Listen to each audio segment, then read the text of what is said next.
们终于到加利利了。然后呢，现在要去住 Airbnb， 就在这里。醒了，就是在这边入口呢，就是一个人的家，因为这栋好像都是他们的家。一进来呢，就是厕所，但是呢，噔噔，重点在那里。我妈说啊，厨房在外面。你看，这都是整个都是加利利湖哦。你好漂亮！你可以出去啊，出去啊！哇哦！啊，你看！哇哦！但是有点冷哎。对，它的厨房是露天的，今天冷啦，明天不下雨。哇，真的很漂亮哎。对呀。我从来没有在这么高的地方看过提比利亚。对呀。对呀。好可爱的小厨房。厨房，然后一个很大的房间，然后厕所。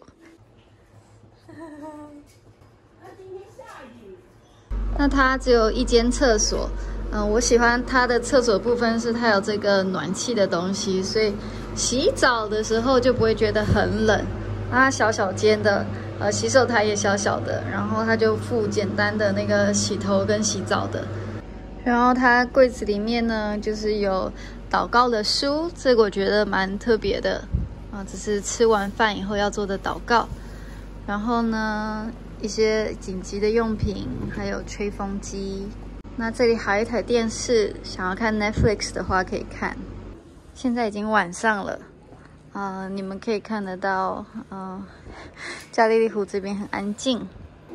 然后呢，我要来加热晚餐了。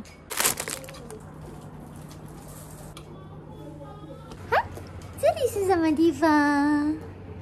好好玩。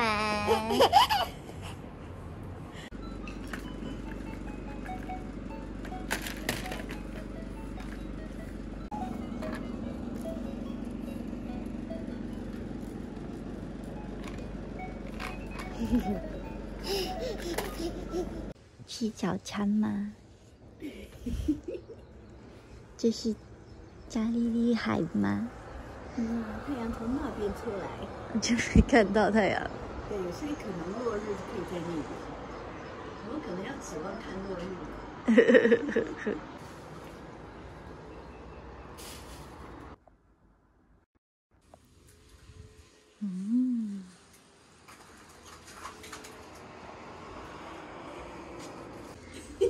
你觉得这个厨房怎么样？你可以看湖哎。对呀。但它如果外面没有个加利利湖的话，那就有点冷了。对，这里都是空的，有点不是很习惯。加利利，所以它就无敌了。对，我们就会接纳这些鸟啊什么的，还有小蚊子。然后早餐的位置可以看到整个海。然后我妈妈说，下次她住 Airbnb， 所有的道具都要自己带。这个是我们家的，然后这个也是我们家的，这也是我们家的。对啊，这是她的，所以我妈才说要自己带。下次我连炒菜锅都自己带，珍惜也要自己带，要不然真的是无从下手。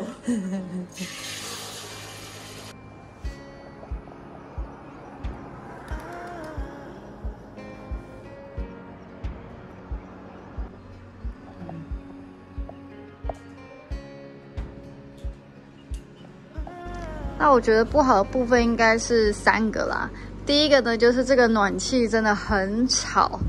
那第二个的话，应该就是它的道具就是比较老旧，但是这也很合理嘛，因为它是一个家。那第3个的话是，就是因为我们在加利利，所以这里还是有蛮多的蚊虫。那就是常常进进出出，就一定会有蚊子进来，然后我们家宝宝就被叮了4个包，然后手上还有1个。那我入住之前也问他，就是我有带宝宝可以吗？然后他说当然可以。出乎我意料的是，他还提供了婴儿床给我们，这是在 Airbnb 上面他没有就是强调过的。在自己玩玩具吗？啊，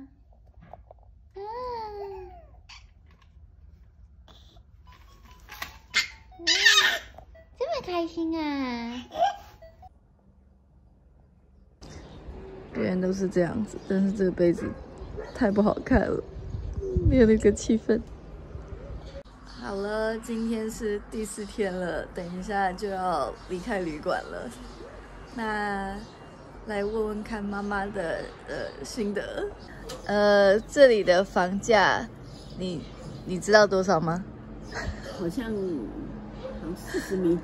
几美金。对，40几美金一个晚上，大概台币1000多块，但是加上那个清洁费啊，然后给 Airbnb 的钱，平均的话一个晚上是那个70几块美金。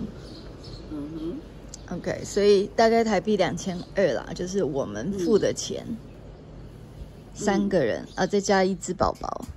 所以你觉得怎么样啊？就是哪里好哪里不好，需要推荐别人来吗？我觉得不用了。我觉得说地点来讲是你可以看到很大的一个 view， 这个是它的附加价值是很高的，可是不代表你要住在这一间。对啊，可是要是有很多钱就可以住，可能一个晚上2万之类的。但是现在是因为他生意不好，他是这个价钱嘛？对，如果生意就是恢复到平常的日子，可能就3、4千吧。对，如果是平常的正常价，我觉得就不要选这一间了。可是问题是因为提比利亚也没有像大家想象中有那么多选择，就是你要3、4千，你也有很烂的，然后也没有海。也是，我是觉得说到时候这个网络再爬一爬，看看好不好，放入备案这样。对，那但是这个 view 是真的很舒服，可以一大清早在这边看不一样的加利利这样子，我觉得是个很大的一个享受。光坐在这个地方，然后想着耶稣曾经走在过这个海面上，然后他曾经在这个船上睡觉。我觉得这个。就像说我们在耶路撒冷，我们也走在旧城，可是我们明明晓得那就不是耶稣踩过的地，那就是不是同一个世代，耶稣踩的地那在下面，可是这是耶稣走过的海不一样，然后耶稣叫彼得到海边钓鱼，可是这里面的鱼是他的后代啊，就是如果说要以这种关系来讲的话，可能这个海比耶路撒冷还要更。对啊，海比较不会变，更直接啦。对，你看到的早晨跟耶稣看到的早晨是一样的。对呀，然后这些路是耶稣走过的，这些村庄是耶稣拜访过的，可能不是过去的相同的位置，可是可以知道耶稣曾经在这个地方度过了他很长的一段时间。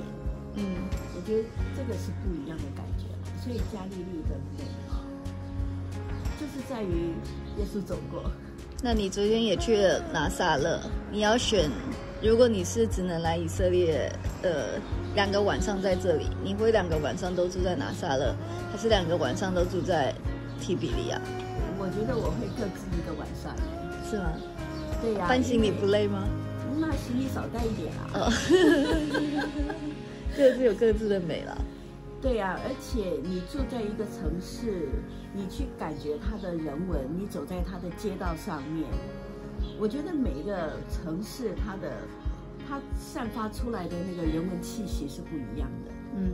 所以去感觉那个人文气息，感觉它的历史，感觉这个地方曾经发生过的这个历史的脉动。我觉得每个城市都不一样。那如果有机会的话，如果不嫌麻烦抬行李的话，我觉得尽可能就是住不一样的地方。可是如果是家里有扶老携幼，又带很多行李，那就另当别论，就要找有电梯的。就你要找拿撒勒可能没有，可能就要找这里的。对，所以就是要看，就是每一次的那个组合是什么样的人，什么样的年龄，什么样的需求，还有你第几次来，还有你来的目的是什么，然后你是要来踩景点的，还是来思考的，是来写东西默想的、祷告的，还是先来感觉一下，先来走一遭，有一个粗浅的概念，然后以后再慢慢细细品味的。我觉得每个人可能他的这个胃口不一样，可能就要点不一样的菜，还有要进不一样的餐厅。是。但无论如何，加利利都值得住2天。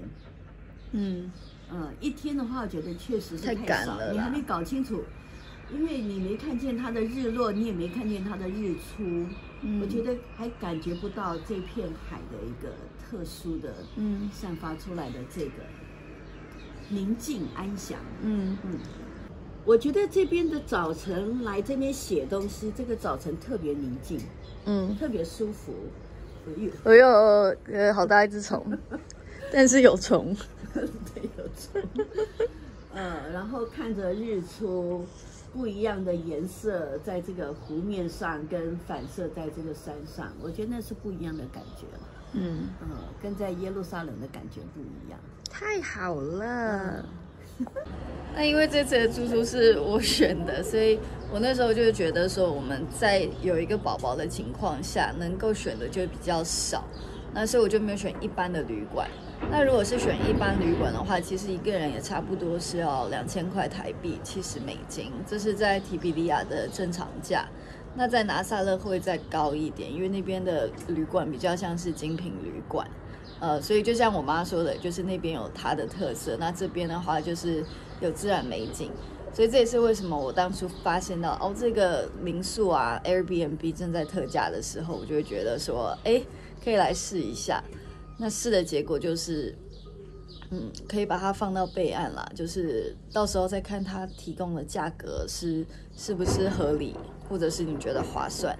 那以色列住宿基本上都，可能跟台湾差不多吧。那所以这也是为什么，其实如果是过年的时候来以色列的话，它不会是一个不好的选择，因为台湾的过年住宿费也很高，然后台湾去哪里玩机票费也都会很高，所以以色列它就是飞过来的机票不会特别的贵，然后住宿费也会跟就是在台湾差不多，所以你也不会觉得特别的贵。那我们3个人，然后2000多，然后在湖的旁边，我觉得真的是一个可以偷笑的价格啦。所以呢，就是把这一间住宿跟大家来分享了，希望你们觉得有一点参考价值。照得出来吗？照得到一点。这些鸟它们很可爱，它们有一个队形，就这样子去扫湖，所以你看到黑点全部都是鸟好啦，我们要走啦。那临走之前呢，发现一个很有趣的事情，就是我一直有看到这个有下雪的山，然后我就觉得不可能是黑门山，因为北边在那边啊。然后可是 Kenny 看了地图，他说这个其实就是黑门山，因为其实这边东边在那边嘛，太阳在这里出来，所以这边就是北边，所以黑门山在这里是没有错的。所以搞了半天，我们看了这个雪山是黑门山，所以你看这一个民宿呢是可以看得到黑门山的雪景所以就应该是要再给它加分。黄昏时有助与我同行，黑暗夜路崎岖，一步一步随主行，主领我到青草里，安歇在溪水旁。黄昏时主与我一路同行，牧场上凡是属于主的羊都强壮。